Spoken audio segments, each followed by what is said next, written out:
Hey guys, it's me, the Traveler here. So today we're gonna get into the video that I've been waiting to do. We're gonna talk about how to smartly travel nurse. It's one thing to travel nurse, but what's the point of travel nursing if you're not gonna do it the smart way? And the smart way means more money.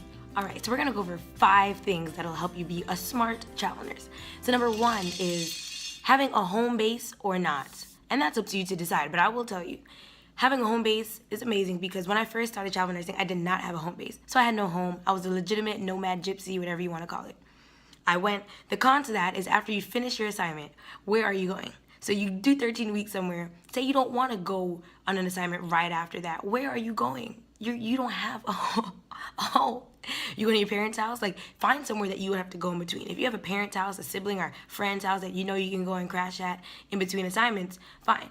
But the second question you want to ask yourself is, yeah, you're crashing at your parent's house, yeah, you're crashing at your friend's house, your boyfriend's house, your girlfriend's house, whatever, for a few weeks before you do your next assignment. But what money are you making? Huh? Tell me that, because you don't have no job. Because your contract is over, you don't got no home, you don't got no job. You're broke, you're homeless. You go from 100 to 0 really quick. You know, you try to save up money, you'll be like, okay, I know I'm about to be homeless, I know I'm about to be jobless, so let me just save up money so that, you know, when I hit this peak, I'll have money. Well, you can do that. Sometimes it doesn't work out. You know, so it's kind of a dangerous spot because you're kind of relying on staying with other people. You're relying on, you know, keeping up with your money that you may not have. So it's very risky. It can get very annoying, and so that's one option. The option I prefer is to have your own home base. Some people see it as a waste of money. I see it as an investment because for me, I'll give you my personal example. I have a home base in Alabama. I'm from Miami, Florida, but I have a home base in Alabama, long story. But I live in Huntsville, Alabama, and I love Alabama to death. I have a job in Alabama, a PRN per diem job. So that means that it's not full-time. I can work at this job. When I got this job, I got grandfathered in. They did change the rules, but where I work, I can work 36 hours a month at minimum. So because I have to work 36 hours a month at minimum, that means that when I'm on my travel assignment, I have to come back home every month and work 36 hours a month. So that can be really complicated if your travel assignment, they don't let you self-schedule. If you don't self-schedule, they're gonna schedule you to work all kind of days. Who knows if they'll give you 5 or 6 days off to be able to come home and do that. So it gets really complicated. It can become complicated because if you don't meet your requirements, you can lose your job. But then the benefit of having a job at home and having your own place and own apartment and all that stuff is that you have somewhere to come back to. In between assignments, you can come back and hang out.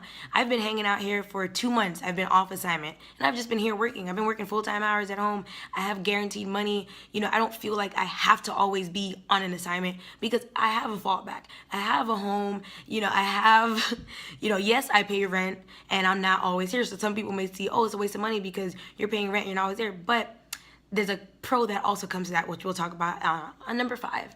But yeah, so think to yourself, do you want a home? Do you want a job? Those things do become beneficial. You have guaranteed money coming in, you have a guaranteed place to stay, or is that not important to you? So figure out, which goes back to my very first video when we talked about why do you want to travel nurse. Figure out what's important to you and what works for you, but just know that those options are out there. Really assess them, evaluate which one will be best for you.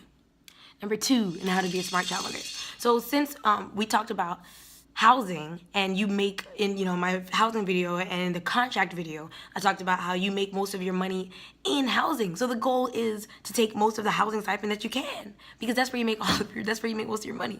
So travel with a buddy if you can. My friends suck.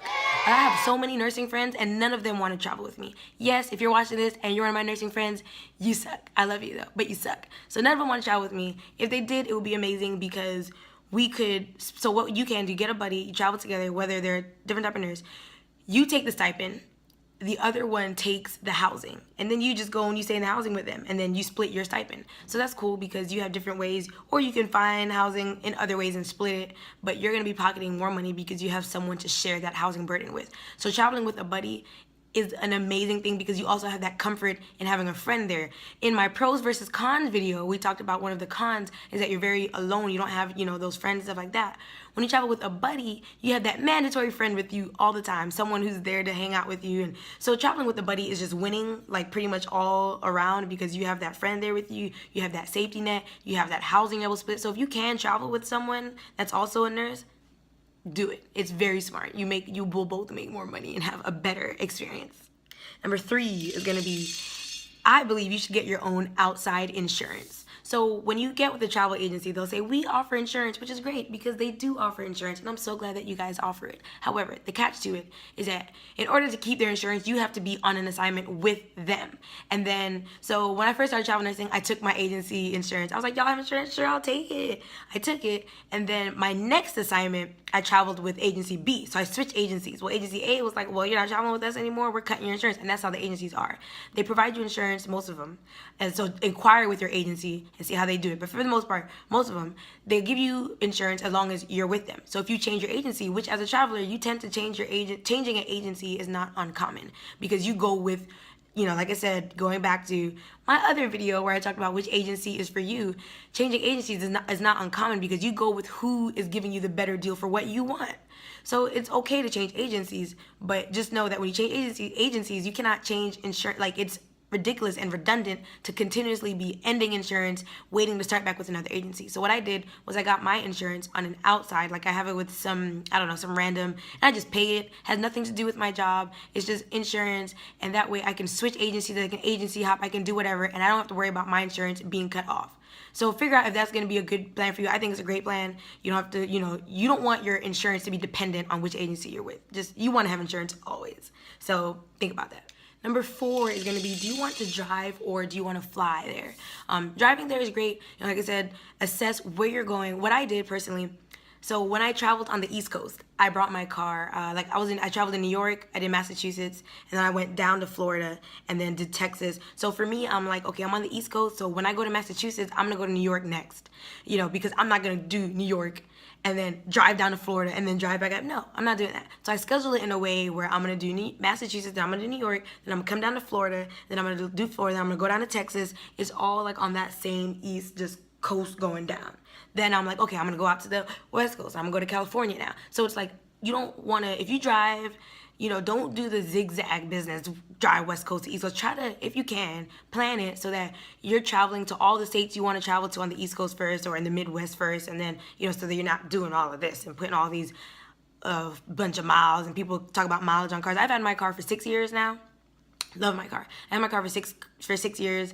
Very gas efficient, blah, blah, blah. I have like 70,000 miles on it, and I drive everywhere. Like, people don't believe I only have 70,000 miles on my car because I'm smart about my driving. I'm not going to do cross country 10 times. Like, nah, we doing New York to Massachusetts, whatever. Anyway, so be smart about that.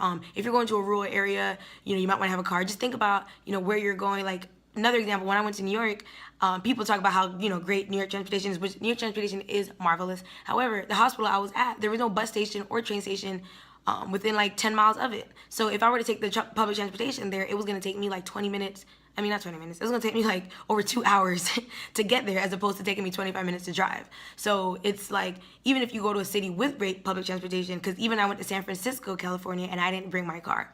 And their public transportation is great, but it was taking me over 2 hours to get to work and over 2 hours to get from work, and I was taking 2 buses and a train. So it's just, assess how much work do you want to do? How much exploration do you want to do? Do you want to have a car to be able to drive around and see other things and stuff like that? So like I said, all goes back to why do you want to travel nurse?